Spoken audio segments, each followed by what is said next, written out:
ابھی علاج وغیرہ میں آپ تسلی بخش ہے, آپ اس کے بارے میں کچھ کہنا چاہیں گے؟ جی بالکل تسلی بخش ہے علاج. اور یہاں پہ خیال رکھا جا رہا ہے حکومت کی طرف سے, پرابلم تو نہیں ہے کوئی, اس کے بارے میں کچھ بتائیں. جی یہاں پہ تو کوئی پرابلم نہیں, جب بندہ اپنے شہر میں باہر نہیں گیا نا محفوظ رہ سکتا. السلام علیکم سر. السلام علیکم. سر ہم لوگ دیکھ رہے ہیں کہ یہاں بڑے اچھے طریقے سے خیال رکھا جا رہا ہے, ادویات کی بھی کوئی کمی نہیں ہے.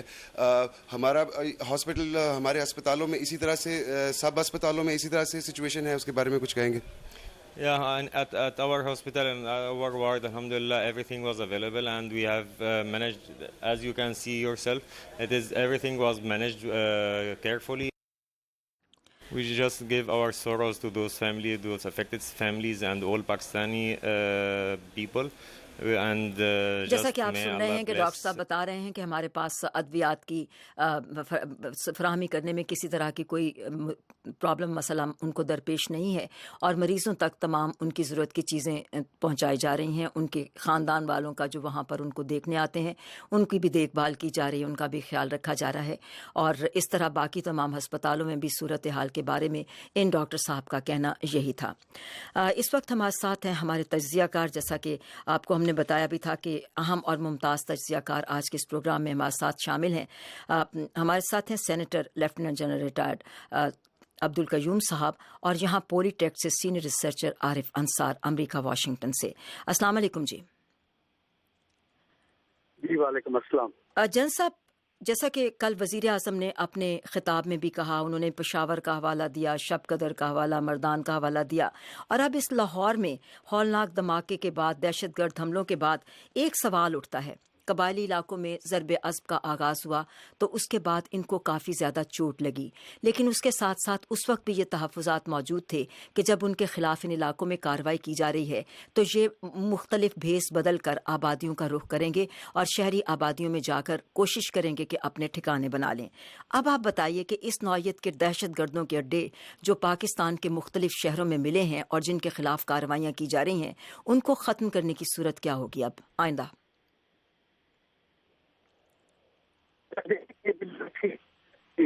ضرب عضب کے لانچ ہونے کے بعد اور نیشنل ایکشن پلان کی افیکٹو ہونے کے بعد پچھلے 2-3 سالوں کے اندر بہت امپروومنٹ ہوئی ہے, اور جس کا پوری بین الاقوامی برادری نے بھی اپنے طور کے اوپر اس کا اقرار کیا ہے.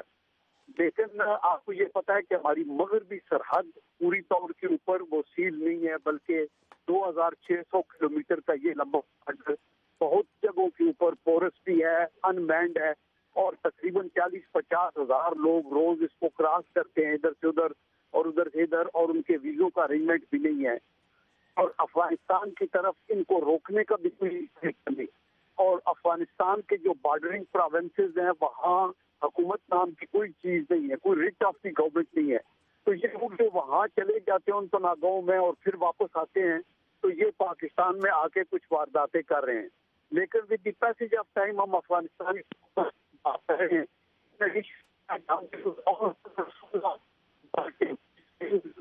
فرنٹیئر کور کے ریز ہو رہے ہیں جن میں سے آدھے سے زیادہ ہو چکے ہیں, اور ہم چاہتے ہیں کہ ان کو مین کیا جائے, ایریل سرویلنس کی جائے تاکہ یہ لوگ اندر نہ آ سکیں.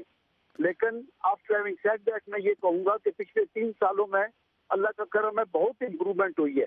اور یہ وہ لوگ ہیں جیسے نے کہا کہ ڈیفیٹڈ لوگ ہیں, وہ جب ان کے اڈے ختم ہو گئے, جب ان کا ٹیلی کمیونیکیشن کا نیٹ بھی ختم ہو گیا, جب ان کی فائنانسنگ چوک ہونی شروع ہو گئی, تو پھر وہ اس طرح جاتے جاتے اس طرح کی وارداتیں سافٹ ٹارگٹ کر رہے ہیں.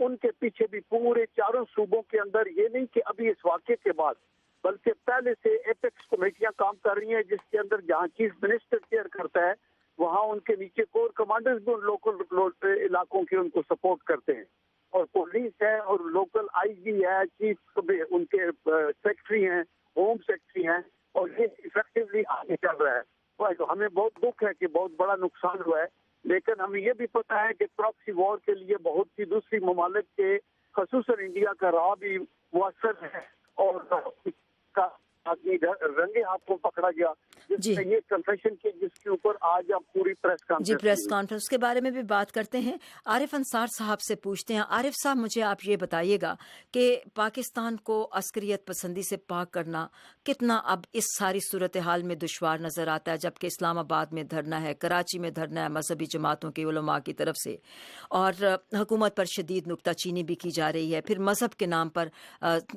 جو یہ ساری صورتحال پیدا کرتے ہیں ان کے ساتھ سختی سے نہیں نپٹا جا رہا.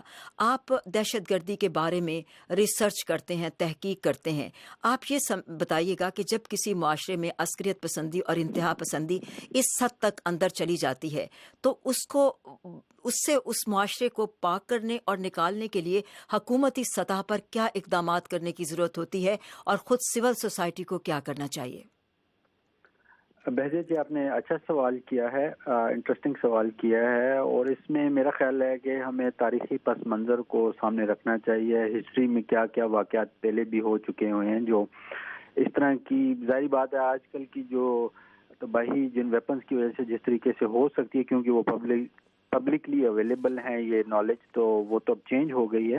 لیکن پھر بھی یہ ہے کہ جس طرح آپ کہہ رہی ہیں کہ سوسائٹی میں جب اس حد تک ریڈیکلائزیشن، ایکسٹریمزم ہو جاتی ہے تو اس کو 1-2 دن میں یا 1-2 آپریشن کرنے سے نہیں ختم کیا جا سکتا. میں اس میں پاکستان کی کوششوں کو کرٹیسائز نہیں کر رہا، لیکن میں یہ کہنے کی کوشش کر رہا ہوں کہ مڈل ایسٹ اور جو ہم سارے ریجن میں دیکھ رہے ہیں، اکراس دا ریجن دیکھ رہے ہیں کہ ایک فینومینن ہے جو بہت پھیل گیا ہے. بسائڈ اس کے کہ مغربی قوتیں بھی بہت کوشش کر رہی ہیں اور اپنی ایلائز کے ساتھ مل کے کوششیں کر رہی ہیں. ہمیں اس ایک لانگر ٹرم پیٹرن میں دیکھنا ہوگا کہ ہم کہاں سے شروع ہوئے، کہاں پہنچ گئے ہیں اور کس طرف جا رہے ہیں. اور اس میں ہم دیکھ رہے ہیں کہ کچھ چیزیں مکس ہو گئی ہیں کہ ٹھیک ہے ایک لیول پہ ایکسٹریمزم ہے، اس کی اپنی وجوہات ہیں، کازز ہیں، اچھا، لیکن دوسری طرف یہ کہ اس میں ریجنل پالیٹکس یا بیلنس آف پاور پالیٹکس جو کے عوامل ہیں وہ بھی مکس ہو چکے ہوئے ہیں. اور ہم دیکھ رہے ہیں کہ جیسا مڈل ایسٹ میں عرب اسپرنگ جو کہ ایک چینج کو ریپرزینٹ کرتی تھی، وہ والے عوامل بھی جو تھے وہ اس میں سیریا جس طرح آپ دیکھیں وہاں پہ جس طرح سے پلے آؤٹ ہوا، شام میں، ایجپٹ میں دیکھ لیں، وہ ساری چیزیں مکس ہو کے بھی مزید کمپلیکیٹ کر رہی ہیں چیزوں کو. اور اس کے اندر پھر پراکسی وار بھی ہے، جو شیعہ سنی والا ایلیمنٹ ہے وہ بھی مکس ہو گیا ہے مڈل ایسٹ میں. تو یہ ساری جب چیزیں مکس ہوتی ہیں تو پھر اس میں یہ ہو جاتا ہے کہ یا تو کنفیوژن کریٹ ہوتی ہے کہ وہ انٹر ڈپینڈنسیز ان ساری پرابلمس کی جو ہے، جو کازز کی ہے، وہ ایک پورے ایک جامع سلوشن نکالنا اس میں بڑا مشکل ہو جاتا ہے. جس طرح یہ عبدالقیوم صاحب نے کہا ابھی کہ دیکھیں پراکسی وار کا بھی مسئلہ ہے، افغانستان میں انسٹیبلٹی ہے، انڈیا کیا کر رہا ہے افغانستان میں، وہ کس طریقے سے انفلوئنس کر رہا ہے، اور وہ سارے جو ایشوز ہیں وہ پاکستان الون تو نہیں حل کر سکتا، اس میں ملٹی لیٹرل انوالومنٹ کی ضرورت ہو جاتی ہے. جس طرح مڈل ایسٹ میں دیکھ رہے ہیں کہ جو ایکسٹریمزم تھی وہ خود مارف ہوئی ہے، ایوالو ہوئی ہے. القاعدہ سے شروع ہوئی بات، پھر القاعدہ اینڈ ایسوسیٹس کی بات آئی، پھر القاعدہ اینڈ ایسوسیٹس سے نکلتے اب داعش کا فینومینا نکل آیا. اب اس کے خلاف لڑائی کی جا رہی ہے اور اس کا جو ریجن یا آپ کہیں گے کہ جو اسکوپ ہے وہ بہت پھیل گیا ہے، ان چیزوں کی کمپلیکیشن بڑھ گئی ہے. تو اس میں اب جو ہے کہ آپ نے جس طرح کہا کہ یہ سالو کس طریقے سے کیا جائے گا، ملٹری سولوشنز تو ابھی تک اپنائے جا چکے ہیں، ان کا نتیجہ ہمیں نظر آیا ہے کس حد تک وہ کامیاب ہو سکے یا نہیں ہو سکے. اب اس کے آگے پولیٹیکل، افغانستان یا مڈل ایسٹ میں جو چیلنجز چل رہے ہیں ان کے پولیٹیکل سولوشنز کی بات کی جا رہی ہے، لیکن پھر اس میں وہ گروپس ہیں جن کے ساتھ ابھی بھی بات نہیں کی جا سکتی کیونکہ ان کے جس طرح کی آئیڈیالوجیز ہیں. تو میں کہنا یہ چاہ رہا ہوں کہ یہ ویریبلز مکس ہو چکے ہیں اور کمپلیکیٹ ہو گئے، لیکن ہمیں براڈر ٹرینڈز اور پکچرز کو سامنے رکھنا پڑے گا ان مسائل کو حل کرنے کے لیے. یہ وہیں کے لوگ وہیں مکس ہو جاتے ہیں تو ان کو روکنا بہت ہی مشکل ہے کہ آپ کس بندے کو روکیں جب ویپنز اور اس طرح کی نو ہاؤ لوگوں کو اویلیبل ہے. وہ اکا دکا کہیں نہ کہیں وہ کامیاب ہو ہی جائیں گے.